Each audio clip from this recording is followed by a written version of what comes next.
Terrorist given Canada government job.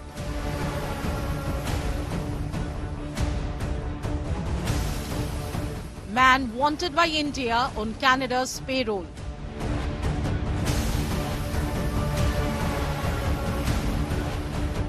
Wanted Sidhu works for border agency.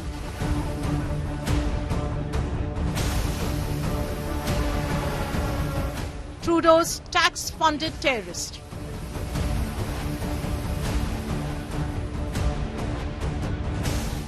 India gives proof.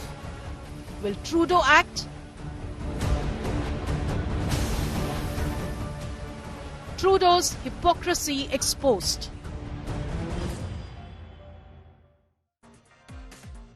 What I'm about to show you on 5 Live today takes India's allegations against Canada entirely to the next level. This is not about finger-pointing. This is not about just hypocrisy.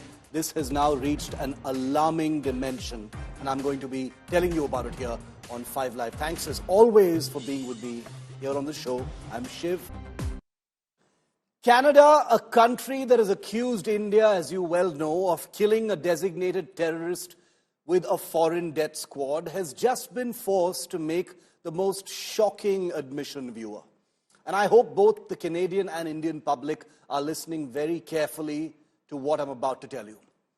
The Canadian government has been forced, viewer, to confirm that a man designated as a terrorist by India, a man accused in the murder of a Shaurya Chakra awardee, a man reported to be a member of a group that is banned even by Canada, and is a Canadian government employee. That's the man you see on your screen here. That's right.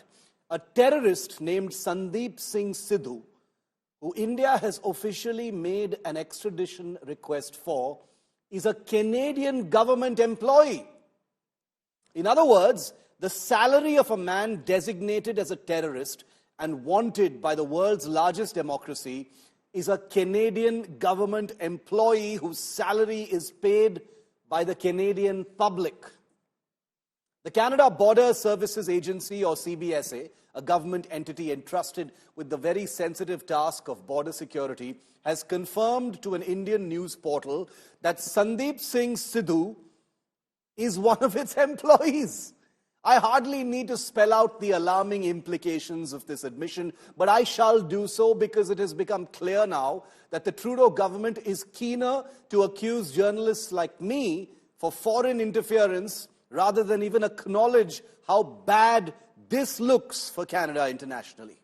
That Prime Minister Trudeau's accusations have led to strained relations between the two countries is an understatement. Both countries have stripped each other, as you well know, of their high commissioners, and this ill-tempered exchange between India and Canada has led to many Canadian skeletons tumbling one after the other out of an old cupboard of dirty Canadian secrets. But the Sandeep Singh Sidhu admission by the Canadian government takes things to a dangerous new level. This confession by the Canadian government made to the Prince reporter Bismi Tuskin adds an alarming dimension to India's allegations against Canada. This angle confirms that Canada is not only a safe haven for India-designated terrorists, but that Canada actively employs them into state-funded positions of a sensitive nature that actually require extra background checks and scrutiny. Did you know that the CBSA, the Border Security Agency of Border Services Agency of Canada, that employs this terrorist Sandeep Singh Sidhu, do you know what it does? It's the Canadian state agency responsible for border security, immigration enforcement, and facilitating legitimate trade and travel. Just think about that for a moment, viewer. And I know the Canadian public is watching this as well very closely. A man wanted by the world's largest democracy, that is India, designated as a terrorist by India's National Investigation Agency, and likely a member of a youth extremist group banned even in Canada, is in a position to influence Canada's border security, immigration, trade, and travel.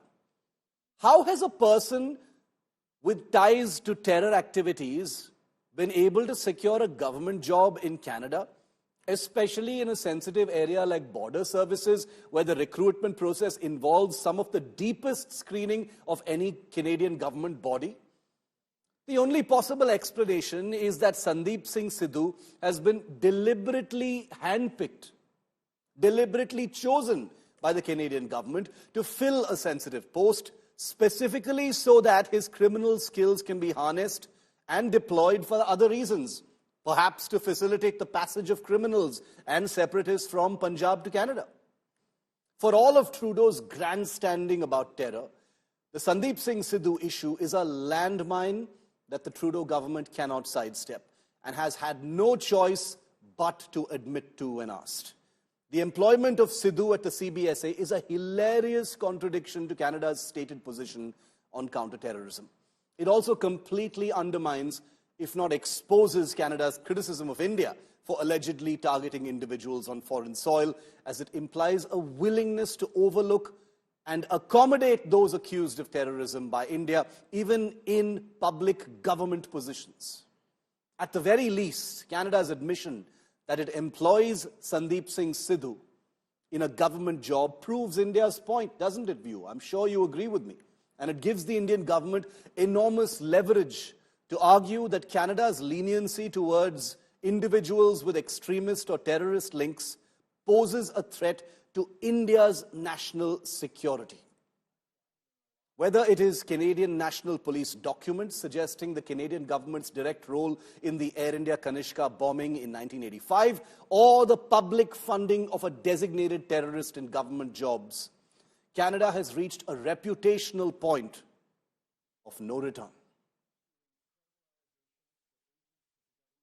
Justin Trudeau and his government's hypocrisy, like I just showed you, has been beyond exposed. It is no longer just about exposing hypocrisy. Now it is about an act of war against India.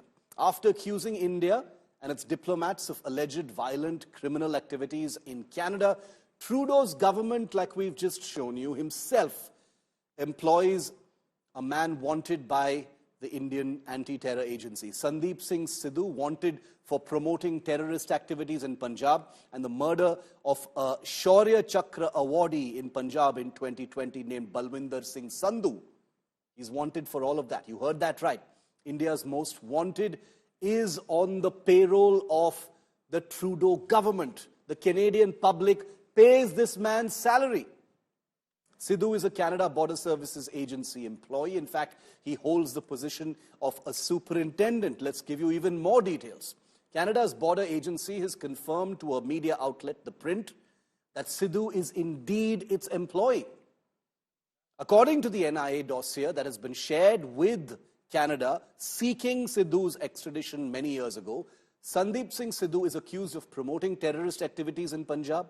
He also has links with Pakistan-based Lakhbir Singh Road, the nephew of Jarnail Singh Bhindranwale.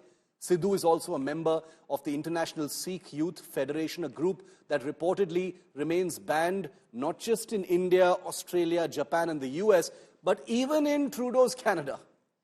India Today, remember, was the first to report that India has shared information so far, including dossiers with the Trudeau government on Sandeep Singh Sidhu and several others. And now it comes to the fore via this confession to a media outlet by the Canadian government that Sandeep Singh Sidhu is a government employee. How was Sandeep Singh Sidhu, a man designated as a terrorist by India, how did he become a government employee in Canada? Wouldn't the alarm bells have rung when the Canadian government was conducting a background check on him? This man is wanted by the world's largest democracy, so how can Canada justify it? He cleared an officer trainee entrance exam, tells you a lot about Canada's quality control. Number two, he interviewed and was assessed psychologically fit.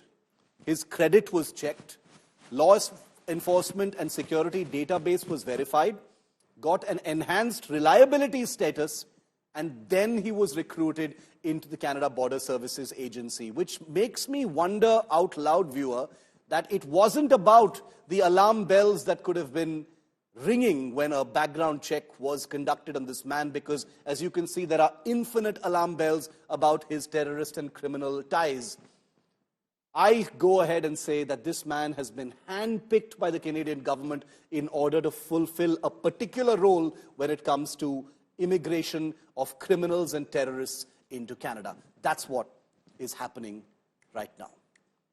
Okay, I want to go across now and get a word in from India. Today is Gaurav Sawant. He's been attending the BRICS summit, and he's been keeping a very close eye on all developments taking place between India and Canada as well. Gaurav, the finger pointing and the exchange and the crossfire between India and Canada has been going on for more than a week now, but the Sandeep Singh Sidhu angle is explosive, because here we have a situation where a man accused of terrorism, a man that India has asked to be extradited, a man accused of killing a Shaurya Chakra awardee in Punjab in 2020 and tied to multiple terror activities that have been detailed in a dossier officially and formally shared with Canada. This man, Sandeep Singh Sidhu, Gaurav, is a Canadian government employee in the most sensitive possible position, border security, Gaurav. Shiv, not just an employee, he's actually a superintendent in the border security agency in Canada. And that just shows how grave the situation is, how serious the problem is that India faces with Canada. The External Affairs Minister, he's talked about this at great length. In fact, the Prime Minister at the BRICS summit, at this multilateral forum, he exposed the doublespeak of several countries when it comes to cross-border terrorism. And he did not name either Canada or the United States of America, but the situation is so clear. So whether it's a country like China or a country, that claims to be rules-based, order-based countries like Canada and the United States of America, Shiv, India has given multiple dossiers to Canada on Sandhu. India has given details of where he's working, what his role has been, how he has been involved in the killing of a Shaurya Chakra awardee in the Bhikiwind area of Taran in Punjab.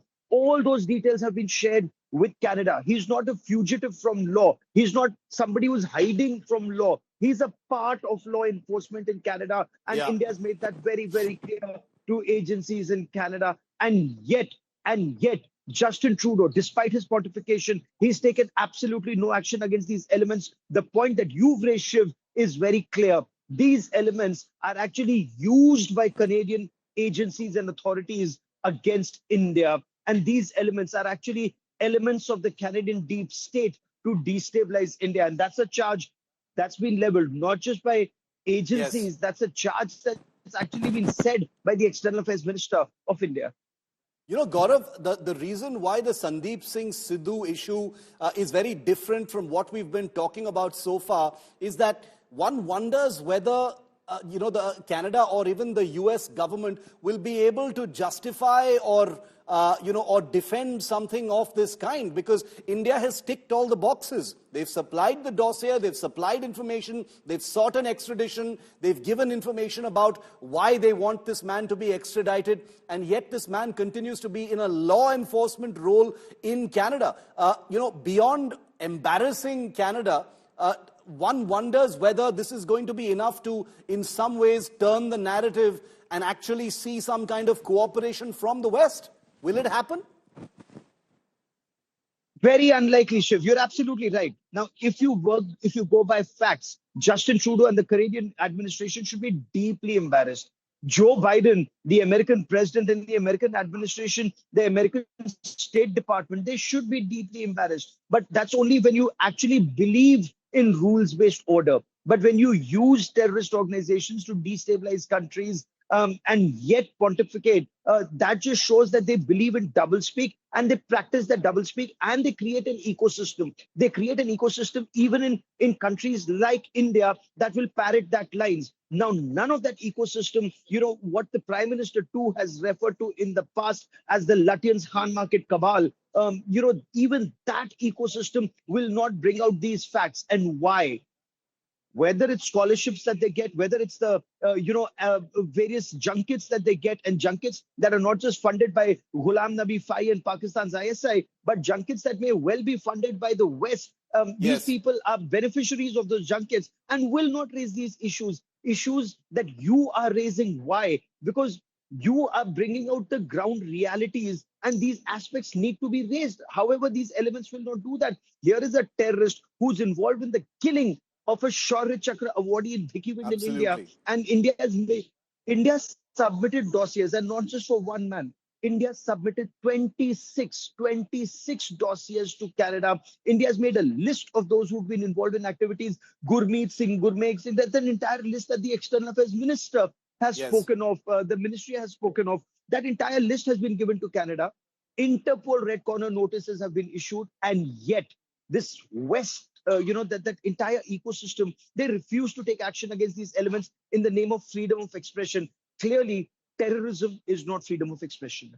And if this isn't state-sponsored, public-funded terrorism, I don't know what is. Those phrases no longer sound extreme or like exaggerations at all in the context of what's happening in Canada. Gaurav, thanks very much for getting us a perspective on this developing story. Thanks very much for the moment. Also want to get an expert view from India's most respected strategic thinker and columnist, Brahma Chelani. Mr. Chelani, thanks for your time once again on this unfolding story. The Sandeep Singh Sidhu angle, Mr. Chelani, brings a very different dimension to what we've been talking about so far. A man who India has sought the extradition of, who has supplied information about for a long time now, turns out to be a Canadian government employee, and not just any old government agency, but a superintendent in border security, a law enforcement role.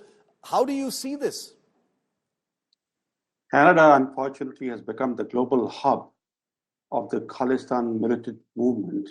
Yeah. And as a government policy, Canada is giving refuge to known militants, terrorists, and other extremists from India.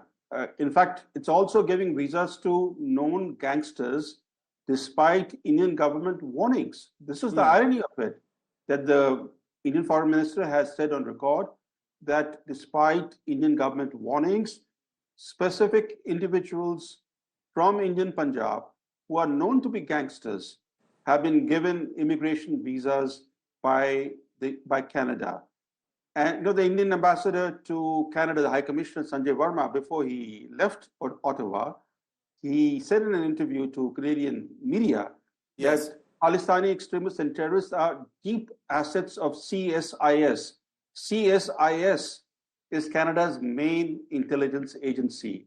In fact, Niger, as we all know, was the chief of the Khalistan Commando Force. Look at the irony of it. The Khalistan Commando Force is a terrorist organization in Canada, in the US, in Britain. And yet, Niger was given sanctuary by the Canadian authorities. And his terrorist background has been largely suppressed from the Canadian media. They refer to him as a cleric, as a priest, which he was not. They call him a Sikh leader, which he was not. He became the president of a Gurdwara, but that's how the Sikh extremists are now controlling the funds. They have captured the Gurdwaras in Canada and in the US and in the UK. And but Niger was not a cleric or a priest. But I think the larger issue is this. And in fact, the fundamental issue that we should not forget is that the developments that led to the Air India bombing in 1985, those developments have not changed Canada's approach toward providing sanctuary to Sikh terrorists from India. These Khalistanis who blew up the Air India Flight 182, according to two separate Canadian inquiries, the mastermind of that bombing, Talvinder Parmar, was provided sanctuary, and India's request to Canada to extradite him was refused. Ultimately, despite that bombing, In fact, there were two bombings of two separate Air India flights. One misfired and killed two baggage handlers. But despite these twin bombings, Yes. not a single perpetrator was brought to account by Canada. Talvinder Parmar was ultimately killed by police in India after he sneaked into Punjab from Pakistan. Yes. But look at the irony of it, that a terrible terrorist act happens, and it took Canada 21 years to set up a commission of inquiry into the bombing. Yeah. And I think, in a way, history is repeating itself. To some extent, we should blame the Indian governments. Successive Indian governments led Canada off the hook after the Air India bombing. There should have been sustained pressure on Canada for accountability, Yes. for bringing to justice the perpetrators of those twin bombings, which we did not. We exerted no pressure on Canada. And today, Canada has become the international epicenter of the Khalistan movement. It's not just the demand for Khalistan. If it's a peaceful demand for Khalistan, there wouldn't be such an issue. The fact is that these people are glorifying terrorism, and regularly, at regular intervals, they are making terrorist threats against India. Look at the number of hoax bomb threats that Indian airlines have received in the last 10 days or 11 days. Just today, 80 bomb threats were received by Indian airlines. This is totally unacceptable. The guy, for example, the guy who has now publicly issued a video message asking people not to travel by Air India between November 1st and November 19th is based in New York, and he is a dual citizen of US and Canada. Correct. Now, how would the US react if somebody who was designated by the US as a terrorist was based in India and issuing these kinds of threats against American airlines or Canadian airlines? Absolutely. And I think we need to exert pressure on both Canada and the US because they are working in tandem. Yeah. How does that happen, Mr. Chelani? How in the context of both the Sandeep Singh Sidhu angle and the other things that you've just mentioned, and completely accepting that successive governments have let Canada off the hook, whether it comes to the bombing of Kanishka or the recent cases that we're talking about right now, including Sandeep Singh Sidhu. What should the Indian government do next? How does it give it back and ensure that Canada and the US don't get off the hook? Well, first we need to stop being reactive and defensive. Why are we defensive? Look at this guy, Pannoon, who sits in New York, and he's been making terrorist threats against India. Correct. Now, earlier he threatened New Delhi airport. According to Indian agencies, he threatened to disrupt Indian railways, etc. This is unacceptable.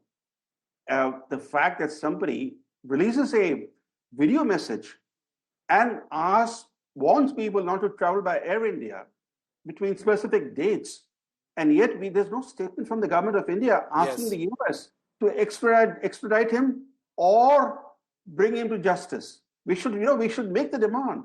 For example, in the case that of Mr. Sidhu in Canada, the fact that Mr. Sidhu is an officer of the Border Security Agency, and that he's wanted in India for terrorist crimes. This is an issue that India should be raising. Not just a statement here or saying that this information has been shared with Canada. There has to be sustained pressure on Canada. There's so many of these elements in Canada and in the US. In fact, that reminds me of what the then Prime Minister Indira Gandhi said a few months before she was assassinated.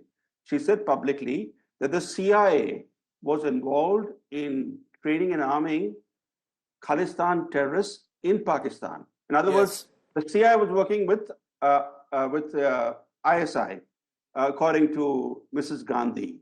Yes. What she said, and look at the developments that followed. Her killing, now we are talking about the painful memory of the Air India Flight 182 bombing. All these developments could have been averted had Correct. successive Indian governments shone a spotlight on Canada's role, on Canada's status as the hub of militant Khalistan movement, especially of Khalistanis who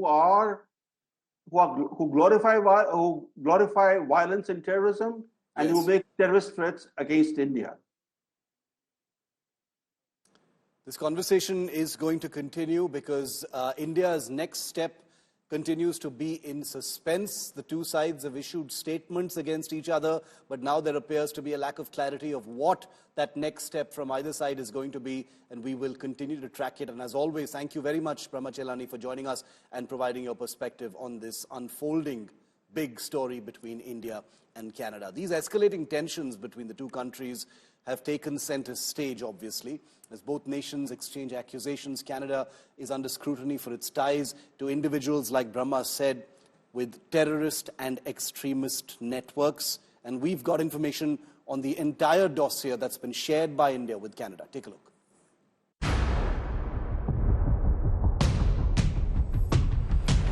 Tensions between India and Canada are escalating.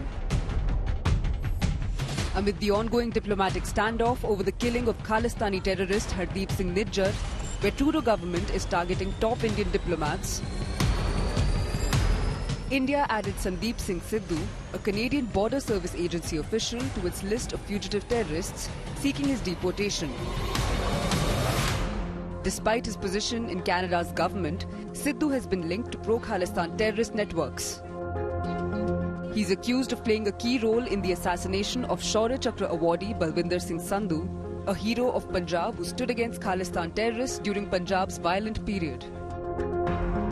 The terror connections reportedly extend to Pakistan-based Khalistani leader Lakhbir Singh Road and ISI operatives. With charges of cross-border smuggling of narcotics and weapons, India has raised serious questions about how a Trudeau government official could be playing a terror kingpin's role.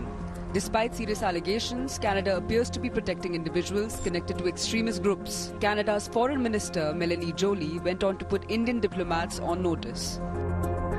Canadians were being intimidated, victim of extortion, or even receiving death threats because Indian agents or agents and diplomats from India were linked to these criminal actions. We've never seen that in our history. That level of transnational repression cannot happen on Canadian soil. This comes after Canada Prime Minister Justin Trudeau accused India of targeting 6 separatists, further straining ties. Is Trudeau actively facilitating anti-India terror using Khalistani elements? Bureau Report, India Today.